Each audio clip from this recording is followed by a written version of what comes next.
Before deaf golf, I didn't realise what was missing. I knew something was missing inside, but I didn't know what.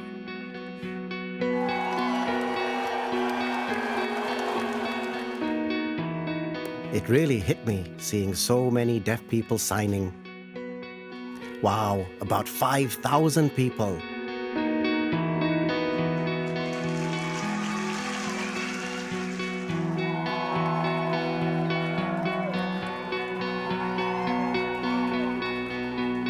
All my teammates ran onto the pitch and celebrated. It was the best feeling ever.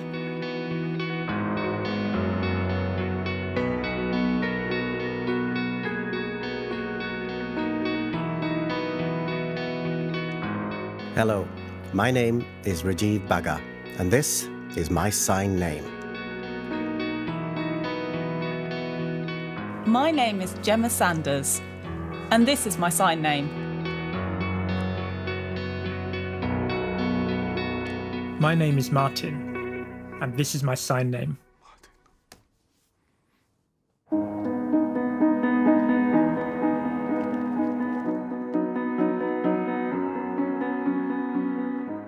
When I was a baby, 11 months old, I had meningitis. It was awful. I was very ill. When I was crawling, my parents shouted and clapped, but I didn't respond. They were shocked, so they picked me up and talked to me, but I just smiled. They took me straight to the doctor, who confirmed I was deaf. My parents were very upset.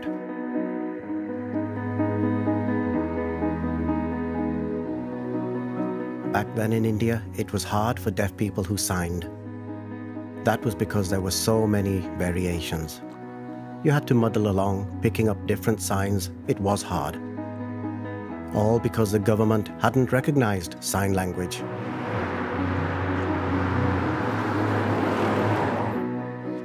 Up until the age of 11, I was always with someone.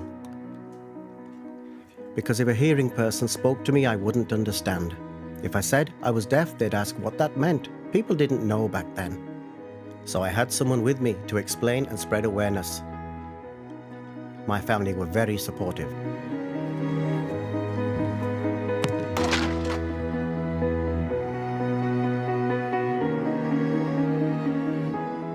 I grew up communicating orally because my family was oral. No one was deaf. There was lots of speaking.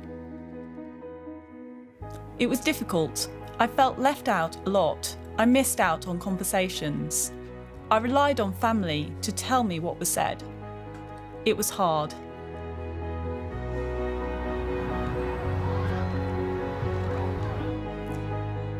When I went to secondary school, teachers would talk with their back to me. I wore a radio aid, but it didn't help. I missed out on a lot of information. It frustrated me a lot. It was easy for the other students, but I didn't know what to do. I got picked on easily. I had no confidence at all. If I was asked to do a presentation, I would refuse. I knew people would pick on me, how I speak, my hair colour, you know.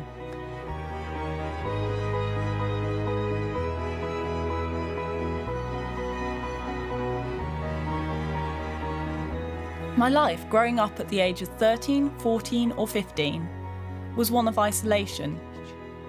I was on my own. I relied on my family all the time. Like if I had a problem, I'd rely on them all the time. I didn't have independence. I was very shy. I didn't get involved. I stayed in the corner.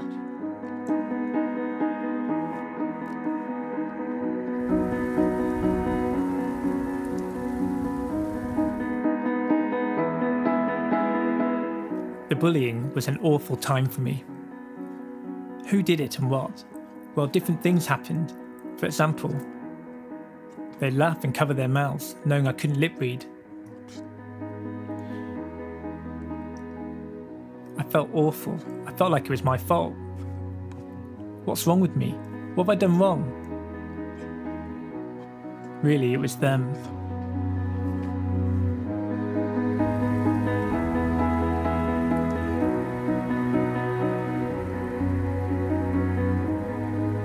The problem at school was lip reading because I had to focus so hard, which meant I was really tired at the end of the day. Plus, I had a long taxi journey home. Family time was zero because I was so exhausted. I'd collapse.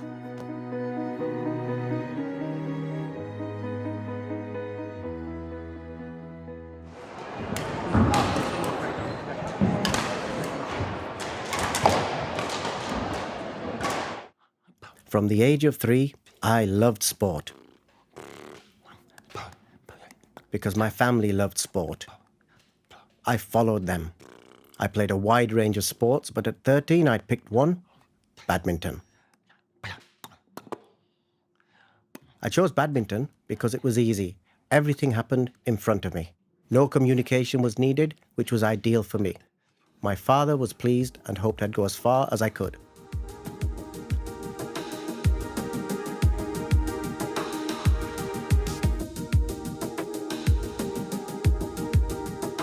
I saw a poster about deaf sport. I was excited because I was deaf. I told my father I wanted to take part. My father agreed, and that's how I took part in the 1989 Deaf Olympics. My first one. I was so proud.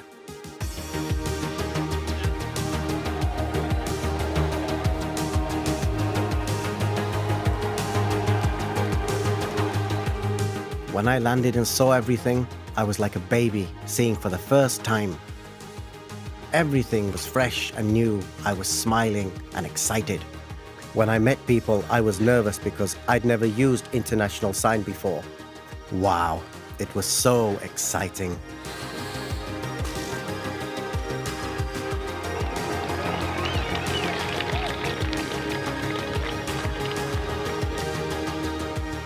Before the Deaf Olympics, I had a few deaf and hearing friends in India. After the Deaf Olympics, I had new deaf friends across the world. The number had grown. We communicated by fax, email and letters. Over the next 7 Deaf Olympics, I gained more and more friends. Wow, it was amazing to have friends across the world. I was so proud and happy.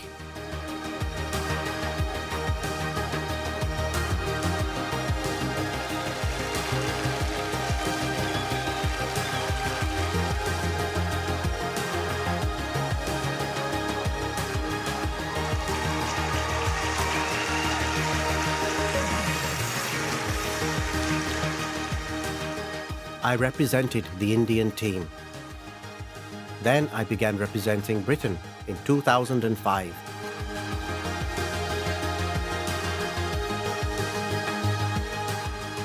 I competed at 7 Deaf Olympics.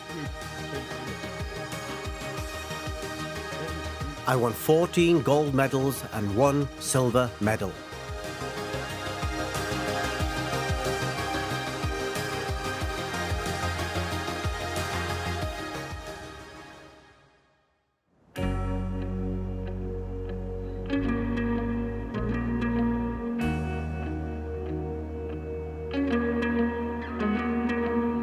The person who influenced me to play football was my stepfather, who played every week.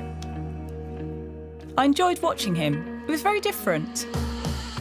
I liked being outside, competitive, no need for communication.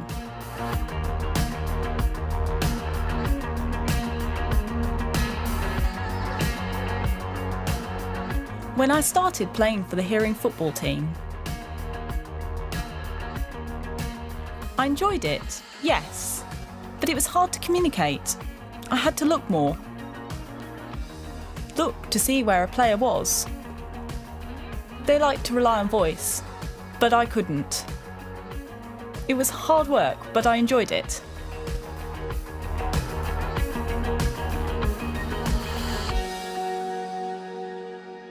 One day we were playing a match to win the treble.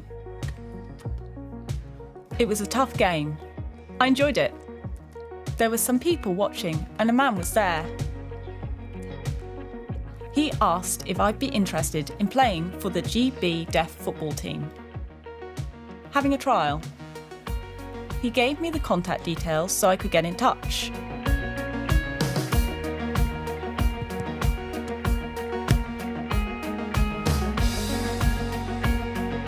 I went for a trial with the GB Deaf team. It was different. I was in the deaf world. How would I communicate? I was oral and they were all deaf signers.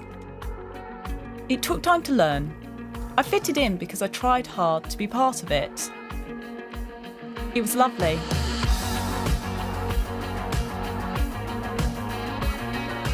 I enjoyed it and I wanted to learn more. So when I got home, my friend Toby, who is deaf himself and doesn't speak, he's a full signer and really good, taught me basic signs as I wanted to learn for next time.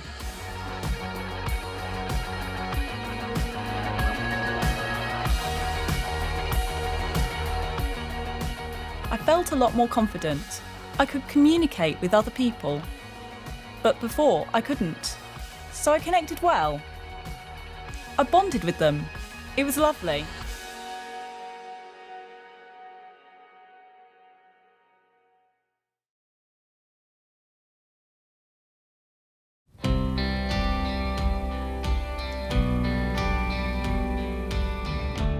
I loved two sports, golf and football. I played football like my brothers, though we were in different teams. All went well, but communication was a problem with the manager and players. In training, I had to watch others to know what to do. Communication was a problem. I'd had enough. I decided to stop and focus on golf. Because it was an individual sport, it meant I could play on my own.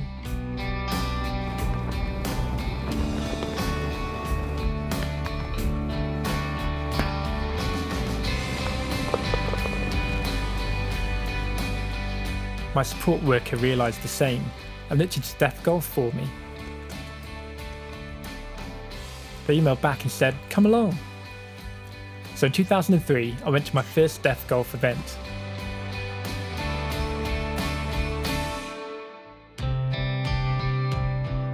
Looking back, when I started deaf golf, I wasn't fully accepted.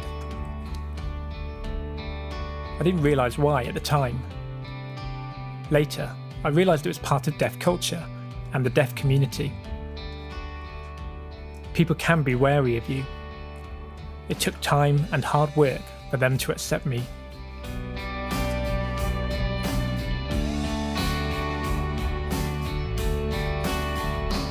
Later, I became captain of England Deaf Golf. Leading the team in the World Championships was a fantastic experience.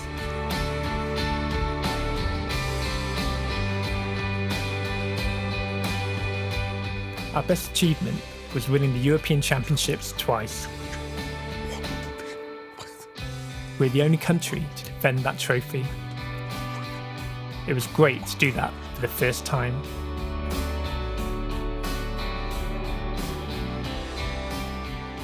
It gave me a taste for more, so I joined the committee to support other players so they could have the same experiences as me and encourage other deaf golfers to follow a similar path to mine.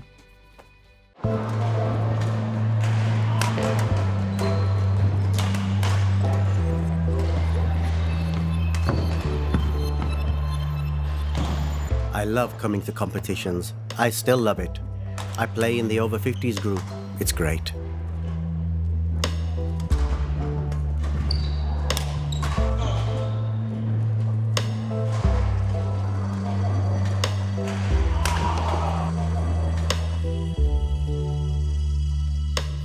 At my first Deaf Olympics in New Zealand, I met some Great Britain players. Then I beat them. When I moved to Great Britain, those friendships grew. Because I knew them from before, That helped my friendships grow.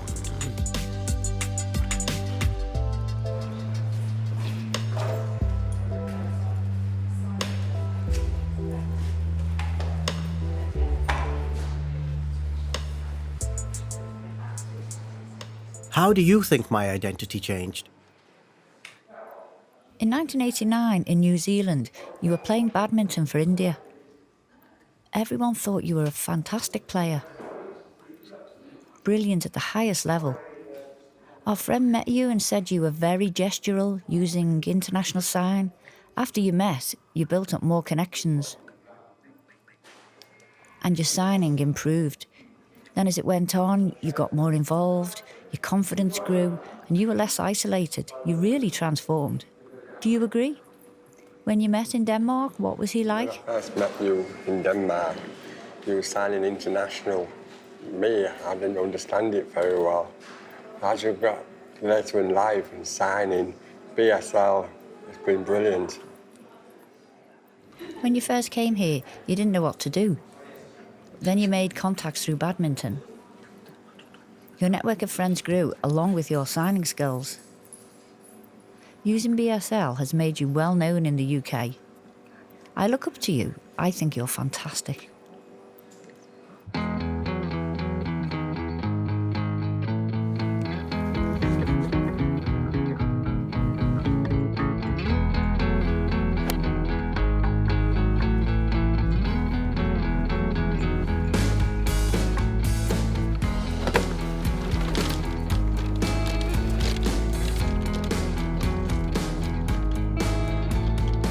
My best friend for a few years now is Michael Roberts, who's also deaf. I first met him in 2004 at the airport. At first I wasn't sure about him, but that week we connected through taking the mickey out of each other. Since then he's been very supportive. It was my first international event and he helped me with communication and meeting people. That's when I knew he was a good guy, and we've been friends ever since.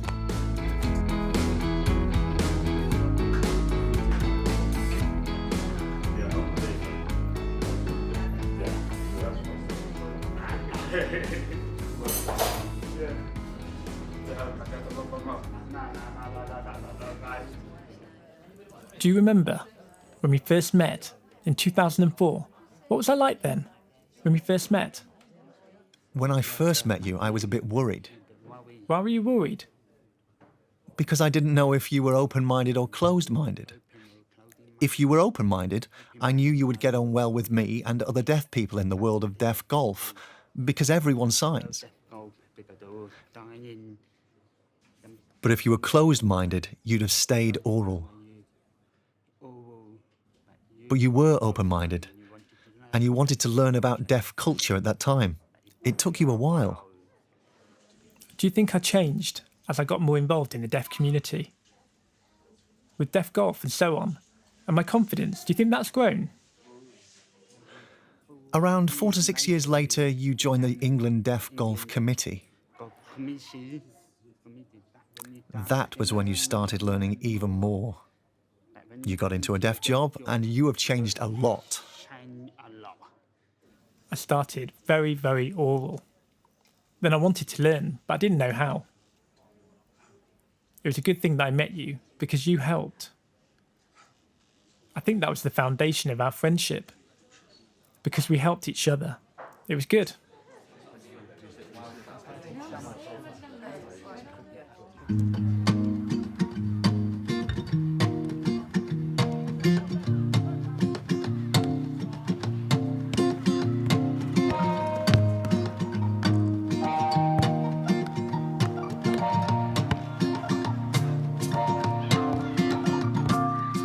First time I met Laura, she was the captain.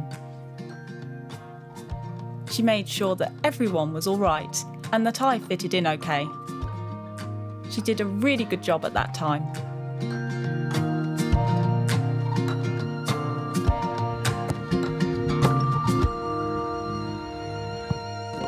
After a while, we realised we had the same things in common. We met up more. I'd never had that before. It was a nice feeling. we got closer and closer. At the same time, we were professional when playing football.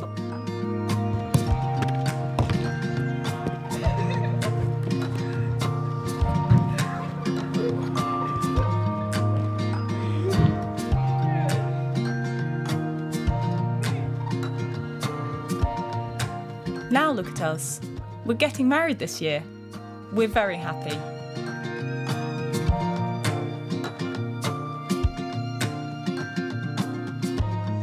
Remember when we first met? What was I like? In football, you've improved a lot through your skills. Being part of the team saw a lot of improvement compared to that first day. As for your deaf identity, you're much more involved now, which is better. You're more included rather than being on your own. When you first arrived, you were very alone. You didn't have much to say. I feel I have changed a lot. From then to now. If it wasn't for that, I'd be lonely. I'm really lucky and very happy to be where I am now.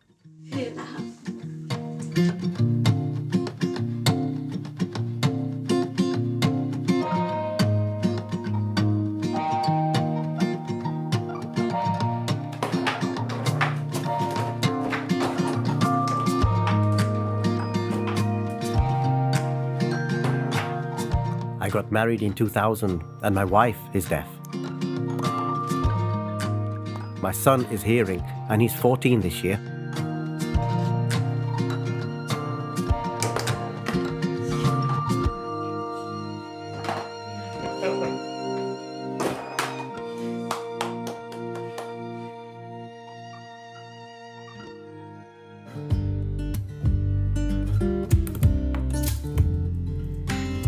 Before Deaf Golf, I didn't realise what was missing. I knew something was missing inside, but I didn't know what it was. When I got into Deaf Golf, I realised clear communication with people who were the same. The culture, community, everything. That was it. It became me.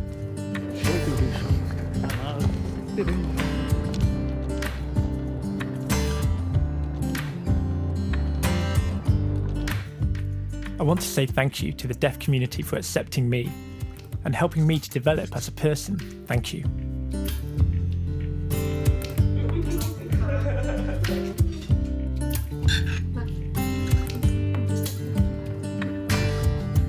I have lots of friends now, through football, through other friends.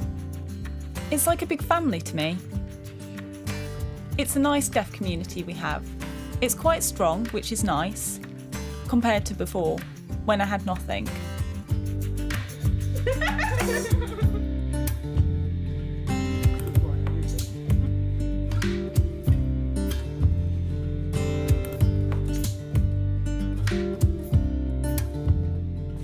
I still love badminton and playing against deaf and hearing players.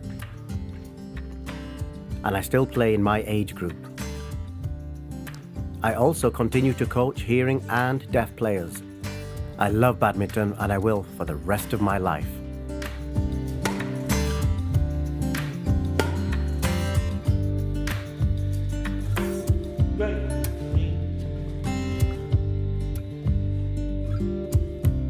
My hope and dream is to be a deaf sports role model, to encourage young deaf players, and in badminton for them to win future Deaf Olympics medals.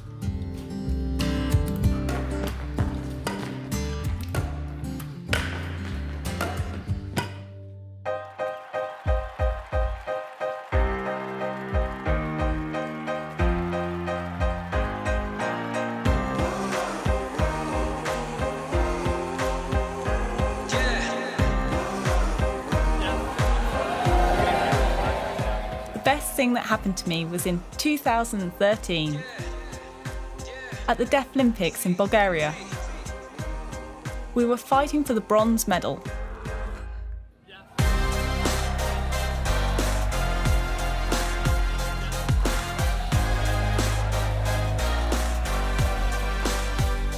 It was a really tough game. We got through extra time, then there were penalties.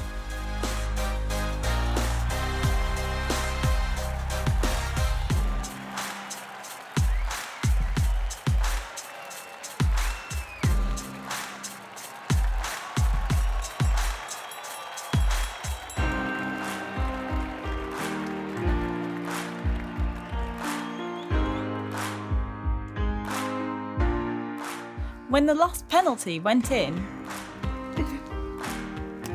all my teammates ran onto the pitch and celebrated.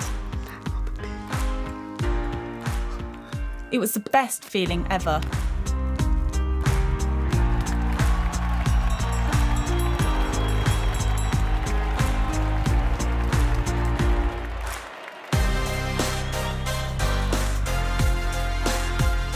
I'd like to help deaf people know they don't have to stop doing what they want to do.